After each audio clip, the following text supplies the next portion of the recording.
Want candy? Want candy now? What's going on, everybody? Nazdarachi coming back again with another episode of Relic Review. It is that time again. The second banner of the Scouring the Depths Final Fantasy event has launched.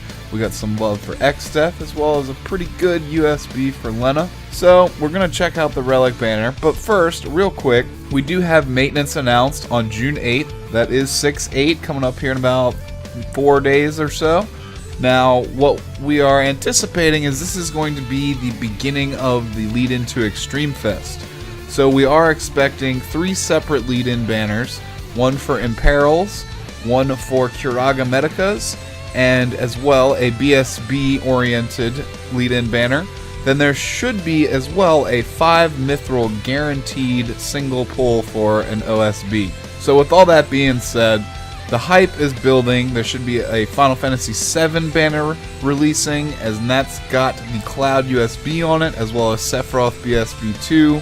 Some really good stuff there. Zack's Chain Soul Break as well. 3 highlight items. I want every single one of them. So all of the awesome hype is now building in full force. After that, we will have 5 Extremefest banners.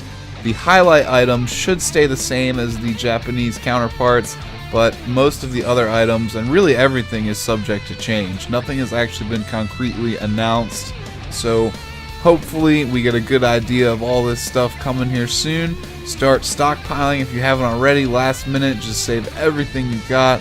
I am not going to be doing a major pull on this second Final Fantasy V banner, even though I really want to, just for Exdeath BSB mainly, but everything else is so close that I just really can't do it. I've contemplated it long and hard. We're saving for Final Fantasy VII, and whichever banner happens to feature Noctis's Relic as well. Hopefully some stuff for Maria is going to be available, so I've got my eyes on that, and as well as Fujin's Burst Soul Break. So that's kind of what I've got my eyes on. And after Extremefest and all that, there should be a really good Final Fantasy VI event, which should feature the 5-star moats opening up for Legend Materia, as well as Legend Materia relics. So all that should be up and coming here really soon. I definitely recommend saving, because the whole game is about to change here shortly. And as well, you do have your Conquest Raid dungeon that's been released. It is versus the Omniscient. You have to bring magic characters. Runic can shine here, so if you spec Celis for magic, bring Runic, or you have Exdeath. They are 2 amazing characters to bring.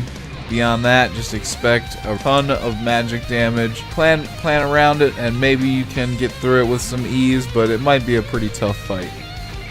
Anyways, moving forward, we are going to check out the Relic banner here now that we have all the Extremefest pre-hype covered. So moving forward, we do have a USB for Lenna here. Now I'm doing my review a little bit too soon, so no data mine percentages on the drop rates here. Again, the first item here is Lenna's dress. It is a 6-star light armor, 0 attack magic, and 19 mind, 146 defense and resistance. Small boost to holy damage constantly in effect, which will help Lenna out. Her BSB has some holy damage on it, and even though she's the healer for Final Fantasy V, she will be able to output some reasonable holy damage, so it will help out. As well, if you're putting it on a character like Vanille with her BSB for synergy, it will stack nicely with that also. Your Ultra Soul Break is the Moogle boost. Temporarily raise the attack and magic of all allies a moderate amount, and resistance a small amount, and damage stock them up to 3000 HP. This is another pretty good buff. It's very similar to Ramza's USB, but instead of defense a small amount, we're getting resistance a small amount. So this as well will stack with pretty much everything in the game, including Ramza's USB.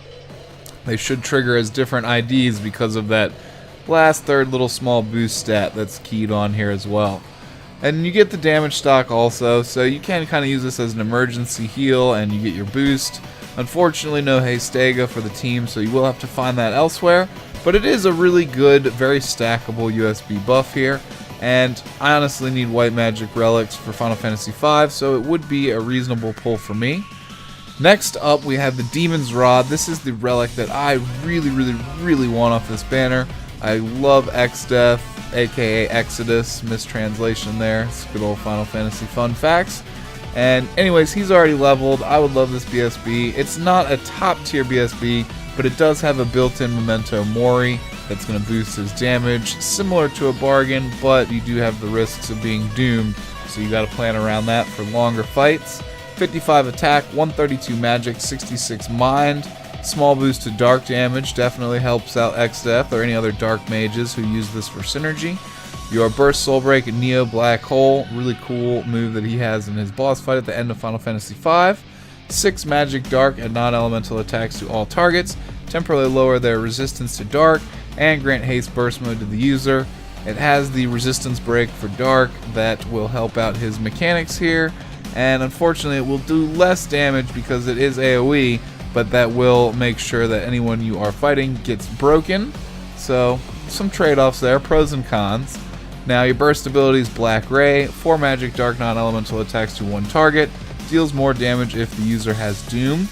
And you get your Memento Mori, like I said earlier, Black Storm built in. Afflict the user with Doom, deal magic, dark, and non-elemental damage to all targets, and temporarily raise the user's magic a moderate amount. So there's no reason for you actually to equip Doom on Exdeath. He will be able to just use it via his BSB here, which will boost the damage of the 4-hit first burst command for reasonably good DPS. Unfortunately, there is no cast time reduction or any other modifiers on it, but it is still a reasonably good dark BSB and will fit in great to any mage and dark team building you have going on. So I would really love this relic. I think Exdeath is a cool boss, cool character, and unfortunately I can't make any significant pulls for it, but it is floating around out there. If you guys can afford to make pulls this close to the festival, I hope you get that awesome BSB there. Nirvana next, a staff for Lenna. It's going to be her BSB, 55 attack, 100 magic, 131 mind, and no bonus effects. So your burst soul break is the Phoenix of Tycoon. Restore a moderate amount of HP to all allies, grant them re-raise, raise with a moderate amount of HP, and temporarily raise the user's mind a moderate amount and resistance a small amount. And as well, you get haste burst mode to the user. It is pretty functional. It will heal the whole team. You do get a buff to the character that will help out her future heals. And the re-raise mechanic, we already know that I am a fan of bringing characters back to life instead of force closing and restarting the game, but you will have to keep in mind that this one is going to be one that will not bring your characters back with any sort of buffs on it like Yuna's USB will. So you're definitely going to have to plan around that, plan the re-raise, immediately queue up Wall and Hastega, any other Shell Protecta buffs you have that you need if you're in a really tough boss fight, and you will get functionality out of this. But if you just go wildly casting this, trying to re-raise your people, there is a moderate chance that they will just get instantly wrecked, RIP, and taken out of the fight right as soon as you bring them back to life. So with that in mind, it is a good healing BSB, and will definitely help out for Sid missioning the Final Fantasy V event here. Royal Judgment, 4 white magic holy attacks to one target. Now this is where the small boost to holy damage on her relics here is going to come in handy. This burst command here is capable of doing reasonable damage to any holy weak enemies, and it helps split her up between heals and damage, although I would probably prefer if she was a full healer. But with that being said, your second burst command, restore a small amount of HP to all allies, is the same as all the other Medica-based BSBs we are familiar with, so it will heal the whole team. So a little bit of split functionality that I can't say I'm a huge fan of, but it is still a good BSB for Lenna with the self-buff into some damage, and as well being able to heal and bring people back to life. Pretty reasonable. I'm not going to shit on that one. Lenna's a pretty decent Final Fantasy V character as it stands right now. Next up, we have a BSB for Galuf here, a hammer, 131 attack, no other stats, no bonus effects, and Sweet Sorrow. It's been in the game for a while. It is on my roaming warrior list. I know I've used it before. Not super impressive, but it is useful for Galuf, who is a character that's known to be able to solo a lot of tough bosses, a lot in part due to one of his super soul breaks that gives him invincibility. But BSB Sweet Sorrow here, 6 physical fire earth attacks to one target, temporarily lower its resistance to fire, and grant haste and burst mode to the user. This will fit great into any fire team you have going on with Locke or BV or Creel, for example. So, good addition to the team. Some of Creel's soul breaks feature Galuf in the animations, so it only makes sense that they would work together here. And this BSB does work in tandem with all the fire effects that Creel has going on. So for Final Fantasy V fire-based team building, this is a good BSB to fit in with the team here. Leeching Blow, 4 physical fire and earth attacks to 1 target, and restore a moderate amount of HP to 1 ally based on lowest remaining health. And second burst command, Feast of Souls, 2 physical fire and earth attacks to all targets, and restore amount of HP to 1 ally, blah blah blah. Same as this first burst command, the ally with the lowest remaining health is going to get a little heal here. And I'm assuming that he is going to be trading down some of the damage multiplier because of these heals here. It's not going to be a top tier DPS character, but he is very flexible, and because he also has the ability to become invincible, he does lose his buffs when that happens, but he is a very versatile character who can do damage and as well keep the party stable at the same time. So honestly, because I already have his invincibility SSB, I wouldn't really mind pulling that either. Next up we have the Jujutsu Gi. It is a light armor for Galuf again, 17 attack, 114 defense and resistance, no bonus effects, Super Soul Break Inner Peace, temporarily raise the critical hit chance of all allies a large amount, grant them major regen, and infuse the user with the power of fire. Works great in tandem with what Galuf has going on fire, and as well will help him team very nicely with Creel yet again. The major regen, not ultra useful, but will help out in stat-based situations, and the true value of this relic is that critical hit buff, a large amount. That will stack very nicely with Zack's upcoming Chain Soul Break, which will raise the critical hit damage, but doesn't actually grant you any critical hit chance. Awesome effect on this if properly team built. Honestly, I wouldn't mind pulling it because it's a great buff, and I already have another SSB for Galuf. Very useful on this one. He's a very flexible character that will be able to help out the team in a lot of ways here by buffing them and being able to heal while doing damage. So I stand behind the fact that Galuf is a really good character and you won't mind pulling relics for him. And next up is the relic I have for him already. This is the Invulnerability relic. It would be a dupe for me, but Fist Weapon, 126 attack, no other stats, no bonus effects. Your Super Soul Break Unshaken Resolve, 4 physical attacks to 1 target, remove all buffs and debuffs from the user, temporarily granting invulnerable and raising their attack a large amount. So they are unbuffable essentially. It removes all effects from them and makes him completely invulnerable.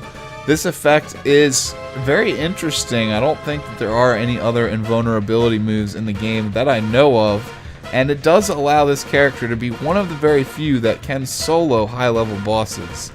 I already have this one. I haven't gotten a chance to really use it or level Galuf yet, but it does contribute to the very interestingly unique versatility that he has going on, and can combo for some very interesting strategies. So if you don't already have it, it is a very unique and cool effect to have on your team, but I wouldn't probably be chasing that relic off this banner personally. Next up we have Ferris's Bracers here. Unfortunately, this is one of the weaker relics for Ferris in my opinion. A lot of her other attacks are centered around breaks and stackable effects, and this doesn't really fit into her motif here very well. But you do have a bracer, anyone can wear it for synergy. 26 attack, 18 magic, 92 defense, 88 resistance, and 19 mind. No bonus effects. Super Soul Break Serpent's Gale, 4 range physical wind and lightning attacks to all targets, and temporarily lower their wind resistance. Now this will combo quite nicely again with Zack's up and coming Chain Soul Break with the Wind Chain, and as well it fits in nicely in a wind team theoretically right now. But again, it doesn't really make good use of Ferris's Soul Break. If you have her other relics, using her properly is going to be bouncing between her, BSB for single target situation, Broadside for AoE breaks, and then throwing the USB in there as well. You won't really get a whole lot of time to use Serpent's Gale. So personally, if you are building Ferris, other than just being a completionist, this is her most avoidable relic right here. Again, the merit of this one is trying to squeeze it onto a win-based team and then finding a chance to use it. Another dupe for me here, we have Exdeath's Curious, heavy armor, 0 attack, 17 magic, 132 defense, 91 resistance, and no mind. You do get another small boost to dark damage, which is great for Exdeath here. It boosts all of the dark themed damage that he's going to be able to output a little bit, but every little bit counts. Now, unfortunately, the Super Soul Break is not as good as his unique Soul Break, in my opinion. You do have the Neo Almagist, 4 magic dark attacks to all targets, and enable each ally 1 magic blink. And that's really all that's on this one. His unique Soul Break gives him the runic ability that we're accustomed to on Celis, which allows him to absorb all incoming magic attacks to restore his ability uses, making him very versatile, being able to bring low-honed 6 and 5-star abilities into combat and keep using them. So like I said, we're all kind of used to it with Celis here, so very similar effect on his unique Soul Break. Unfortunately, the Super Soul Break doesn't have that effect, but you do get a magic blink, so it can help you out in a bind. I do have his unique runic Soul Break, and I find myself almost always bringing him to battle with that one in mind instead of just the magic blink. But again, if you are anticipating a really heavy hit, you may consider throwing this one out instead. Now, if you have his BSB, his runic ability, I don't foresee you really getting Soul Break to use this one right here. So honestly, this is, in my opinion, his lesser useful relic, least useful on this banner at any rate. And we have one more relic for Exdeath here, Guido's Whisker. It's a rod, 55 attack, 123 magic, and 62 mind. No bonus effects, so unfortunately we don't have any boost to dark damage. And it is a unique Soul Break, but not the unique Soul Break that's the most useful, unfortunately. Darth Earth Shaker, 3 magic dark attacks to 1 target, and temporarily infuse the user with Power of Dark. Now this will help boost his damage output a little bit, but it does lack the runic ability I was just talking about that his other unique Soul Break has. Honestly, it's interesting that they didn't throw that one on this banner instead, but with that being said, I wouldn't want this one at all, honestly. It would just be like a consolation prize. If I drew another 5-star item on this banner, I don't think it's going to happen. There's no way I can really be that lucky with 100 gem draws like that. But I would honestly most like to get his BSB, and then you don't really want any of his other 2 relics on this banner if you can avoid them. The other relics that are featured on this banner are going to be much more desirable. So we have everything covered here. That was the unique that swings us back to the beginning here. Like I said, unfortunately, I'm doing the review a little too soon, so I do not have the percent information data mined yet for chance to pull, but you can stick with the standard that we've kind of come to know and expect here. Now, I am going to do the 100 gem draw. Cross your fingers that I get Exdeath BSB. There's no way it's going to happen. And these other 3,000 gems are being saved for Extremefest and the Final Fantasy VII banner, just depending on whatever I feels more important at the time. But so no 5-star, unfortunately. We couldn't pull off the amazing luck multiple times in a row. No 2 BSBs in a row. I really want Exdeath BSB, but I have a feeling that it'll come back around again in the future. And honestly, I would pull on this banner for Final Fantasy V Synergy if it wasn't stacked up so close to a fest. So with that being said, I hope you guys do have amazing luck. If you do decide to pull on this banner, I would highly advise against it and saving all the resources you would spend on this Relic banner for Extremefest, the Final Fantasy VII banner, and the Final Fantasy VI banner, where we're starting to get our Legend Materia and Legend Materia relics. It's risky. I don't know. It's up to you guys.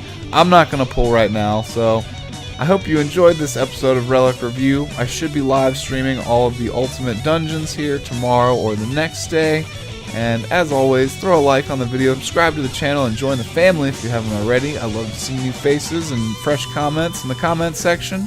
So if you do pull, you get something great, let me know down below. I'd love to hear about it and be somewhat jealous, but at the same time happy for you.